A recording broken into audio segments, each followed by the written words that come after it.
आमिर मियां वाह, माना कि अंदाज अपना अपना होता है, बट इस चीज को इंडियन आर्मी के कंटेक्स्ट में अडेप्ट करने से पहले अपनी सरफरोशी पे थोड़ी सी तवज्जो तो करी होती। हाय गाइस, मैं हूं शांतनु। हाँ, मम्मी तो यही कहती थी शांतनु, हाँ क्लासिक पिक्चर को घोड़ी बनाना है, आहो जी। पिक्चर में फैक्ट चेक भी नहीं करना, आहो जी बिल्कुल। स्क्रिप्ट राइटिंग पे बिल्कुल भी ध्यान नहीं देना, आहो जी आहो। गंदा पंजाबी एक्सेंट भी बोलना है, आहो जी। विरल भयानी और बुम्पला वालों को बहुत सारे पैसे देके जी प्रमोट भी तो करानी है, आहो जी आहो आहो, हो जाएगा। यार सुनो, हो गया ना वही जो नहीं होना चाहिए था। कमेंट सेक्शन में लाल सिंह हग्गा, ये हैशटैग लाल सिंह हग्गा कमेंट करते जाना। और जैसे मैंने तुम्हें कम्युनिटी पोस्ट में बोला था, जैसे होगी वैसे बताऊंगा, ऑनेस्टली सेइंग में।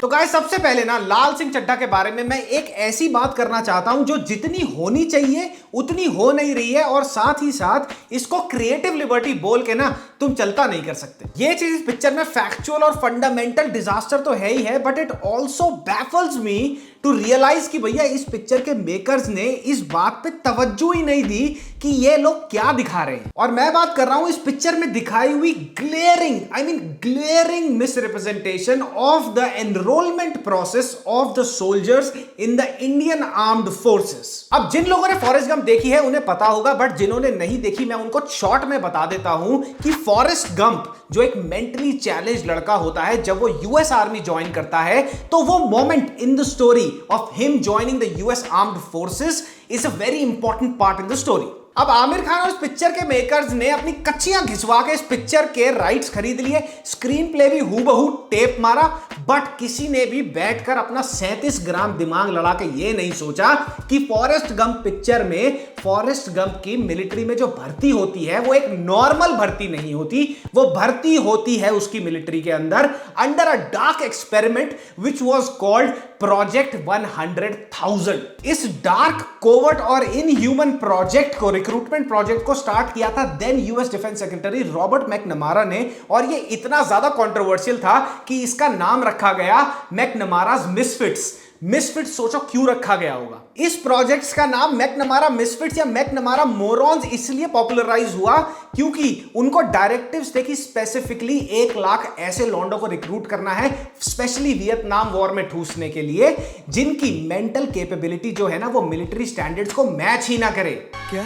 और लाल सिंह चड्ढा के मेकर्स ने ये वाले फैक्ट को रफा दफाई कर दिया, कंप्लीटली ब्लाइंड साइड कर दिया स्टोरी के अंदर, और बेसिकली ये दिखा दिया है पिक्चर के अंदर कि भैया इंडियन आर्मी भी मेंटली चैलेंज लड़कों को रिक्रूट करके भेजती है वॉर फ्रंट पर, जबकि इन एक्चुअलिटी ये बहुत ही इनडिग्निफाइड और इनह्यूमन चीज है करना। और इंडियन आर्मी ने आज तक अपनी हिस्ट्री में कभी भी कॉम्प्रोमाइज नहीं करा है अपने सोल्जर्स की फिजिकल और मेंटल हेल्थ को लेके उनके रिक्रूटमेंट प्रोसेस में। वाह आमिर मियां वाह, माना कि अंदाज अपना अपना होता है, बट इस चीज को इंडियन आर्मी के कंटेक्स्ट में अडेप्ट करने से पहले अपनी सरफरोशी पे थोड़ी सी तवज्जो तो करी होती। अकल में भी नकल की जरूरत होती है, बट आमिर को लगा यार अब किसके पास टाइम है फैक्ट चेक करने का, वैसे भी पर्दे के उस तरफ जो है वो तो सारे चिंपांजी हैं, वो झुंड में आएंगे खुजाते हुए अपने हाथ पैर बाल बूल और केला वेला खाएंगे आके और बोलेंगे और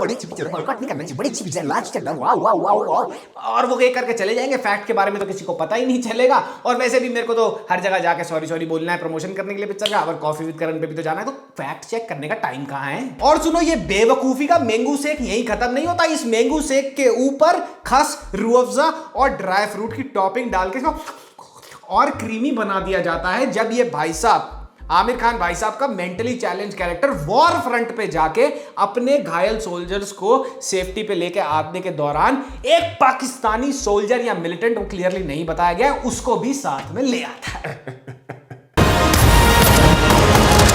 चलो, अब आमिर खान एक पाकिस्तानी मिलिटेंट या सोल्जर जिसको भी उठा के ले आया अपने देश के अंदर। अब तुम्हारे को और मेरे को जो थोड़े बहुत पढ़े लिखे, आमिर खान से ज्यादा पढ़े लिखे तो नहीं है हम, हमारे को ये लगेगा कि सरकार इस बंदे को ट्रीट करेगी एज अ POW यानी प्रिजनर ऑफ वॉर, बट नहीं, लाल सिंह चड्ढा है यार वो। लाल सिंह चड्ढा में ये भाई साहब यहाँ पे आते हैं, इनको सरकार छोड़ देती है खुलेआम। बॉम्बे में ये एक शराबी बन चुके हैं, विकलांग हैं, दोनों टांगे चली जाती है बॉम्ब ब्लास्ट में उनकी। वो उनको एक व्हील चेयर दे दिया, एक अपार्टमेंट दे दिया है, और पेंशन आ रही है विकलांग कोटे की, जिसको पी के वो दारू पी के भंडा इंचर, और उसके बाद वो लाखों करोड़ों का बिजनेस शुरू कर देता है लाल सिंह चड्ढा जी के साथ मिलकर पिक्चर के अंदर। यार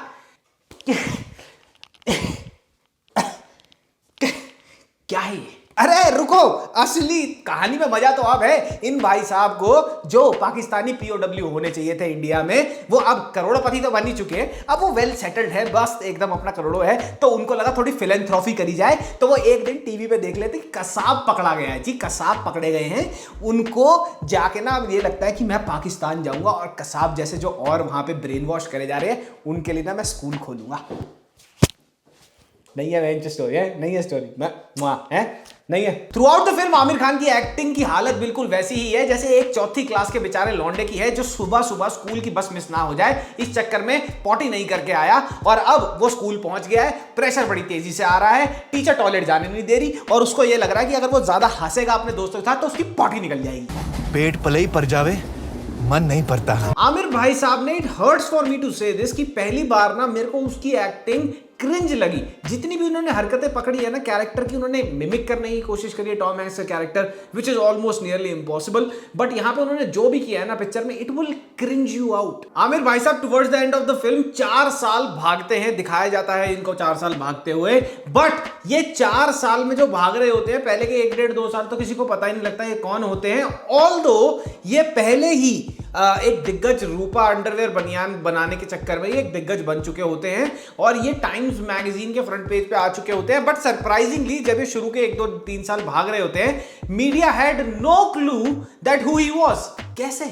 अब ये फॉरेस्ट गंप का फॉरेस्ट गुगू बनते देख मेरे को 45-50 मिनट हो गए थे, और फिर मैंने देखा what is the time it is a letter writing time. Dear, मैं तुम्हें बोलता mister not safe in India, अगर तुम फॉरेस्ट गंप का फॉरेस्ट गार्बेज डंप ना करते तो बाय गॉड की कसम, अगर टॉम हैंक्स ये पिक्चर देख ले तो तुम्हें ऐसी बद्दुआ फेंक के मारे, ऐसी बद्दुआ फेंक के मारे कि तुम्हें तीसरी बेगम ना मिले निकाह करने के लिए। और ये बात फरमाने के लिए गुस्ताखी माफ चाहता हूं जानशीन, कि भैया अगर तुम्हारा शादी ब्याह से थोड़ा ध्यान हट जाता तो शायद इस पिक्चर की फैक्ट चेकिंग कर लेते। तुम्हें लगा कि तुम हिंदुस्तान में सेफ नहीं हो, फॉरेस्ट गंप के ओरिजिनल ओनर्स को लगा कि इस पिक्चर की स्क्रिप्ट तुम्हारे हाथ में सेफ नहीं है, और अब तुम्हारा ये कचरा देख के हम में से कोई सेफ नहीं है। अंदाज अपना अपना होता है ना। खैर, और पीके के रोल से बाहर आओ मियां, अच्छे खासे ओरिजिनल फिल्में बनाते थे, बढ़िया बढ़िया, कहां ये रीमेक का चिकन पॉक्स करा लिया तुमने। Hard to say but not yours for this particular film Indian audiences. Shahrukh Khan का cameo is a very very pleasant surprise. उनकी जो डी एजिंग करी गई है, उनका जो इंट्रो दिखाया गया है, और उसमें कैसे आमिर खान उनको इंट्रोड्यूस करते हैं लोगों से जिनको वो स्टोरी सुना रहे होते हैं, वो बहुत अच्छा है। और साथ ही साथ डी एजिंग, जैसे कि मैंने बोला कि शाहरुख खान की बहुत अच्छी है, आमिर खान की through out the film D ageing काफी अच्छी करी गई है। बट अगेन यार, मेरे को उनको देख के हर जगह पीके की याद क्यों आ रही थी, I have no clue. On the other hand, Kareena Kapoor Khan, उसके बाद मोना सिंह और नागा चैतन्य, तीनों ने डिसेंट काम करा है, अच्छा काम करा है, बट स्क्रीन प्ले और स्क्रिप्ट राइटिंग इतनी बुरी है कि वो भी कहां तक घसीट लेंगे चीजों को। पिक्चर में story telling from the start till the finish, in fact 45-50 minute के बाद इतनी जबरदस्त तरीके से डीरेल हो जाती है कि आप लोगों का अटेंशन स्पैन और इमोशनल कनेक्ट बनेगा ही नहीं कहीं भी। बेसिकली ओरिजिनल फॉरेस्ट गंप जो थी वो अमेरिकन सेंसिबिलिटीज के अराउंड बनी हुई थी। इन्होंने राइट्स खरीद के उसमें जब इंडियन नुआंसेस डालने की कोशिश करी, वहां पे जहां इनको अपना काम करना पड़ा, वहां पे इन्होंने हक दिया, क्योंकि जहां भी तुम्हारा इमोशनल कनेक्ट थोड़ा सा भी बनना शुरू होगा, वहीं पे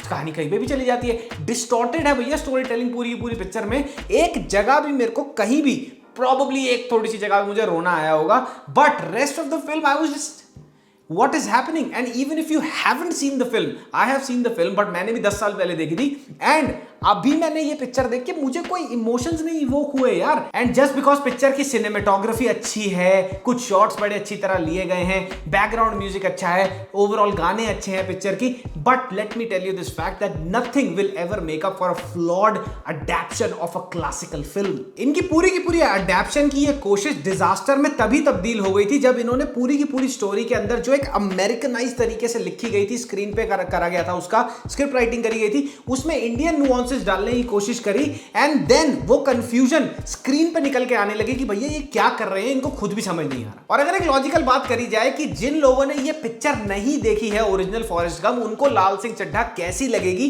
तो पहली बात तो ये कि ये मिसकंसेप्शन क्लियर करना जरूरी है कि लोगों को लग रहा है कि भैया ओरिजिनल फॉरेस्ट गंप इतनी ज्यादा पॉपुलर है, टर्मिनेटर 2 के लेवल की पॉपुलर है वो, कि हर किसी ने देखी है। ऐसा नहीं है। हिंदी सिनेमा गोइंग ऑडियंस जो मासेस हैं उन्होंने नहीं देखी है, and the only good thing about this film is कि शायद ये पिक्चर कुछ अच्छा मैसेज, एक फील गुड स्टोरी उस ऑडियंस को कन्वे कर सके जिन्होंने ये पहले ओरिजिनल नहीं देखी है, but at the same time ये पिक्चर वो भी कन्वे करने में ऑलमोस्ट फेल होती दिख रही है। और जहां तक रही बात बॉयकॉट की, तो जरूरत ही नहीं है बॉयकॉट करने की। इस पिक्चर ने अपनी स्कूटी की हेडलाइट खुद फ्यूज कर ली, ब्रेकें खुद फेल कर ली और जाके दे मारी छोले भटूरे की रेडी में, तो बॉयकॉट क्यों भैया।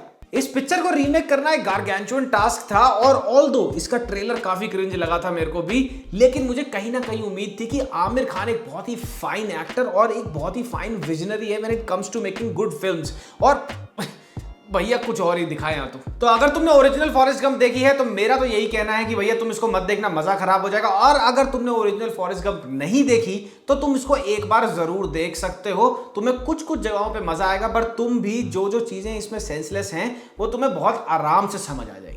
और हाँ, जाते जाते इंडियन मैच मेकिंग सीजन 2 का रिव्यू भी बहुत जल्दी आएगा और साथ ही में आएगा कॉफी विद करण का रिव्यू। तुमने काफी हैवी डिमांड करी उस चीज को लेके, तो मैं उस पर भी काम कर रहा हूं। आगे आने वाले हफ्तों में इसी महीने दोनों वीडियोस आएंगी और वो लेजेंड सर्वानंद करके भी कुछ चुतिया पाया है, शायद उस पर भी मैं एक वीडियो बनाऊं। अगर और भी किसी चीज का रोस्ट रिव्यू देखना है तुम्हारे को तो कॉमेंट में डालते जाना, ये डालना मत भूलना, ये बहुत जरूरी है।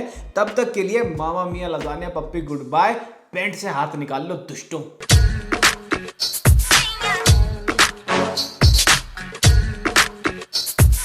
एक और बड़ा ग्लेयरिंग सा फ्लॉ है और वो ये है, सॉरी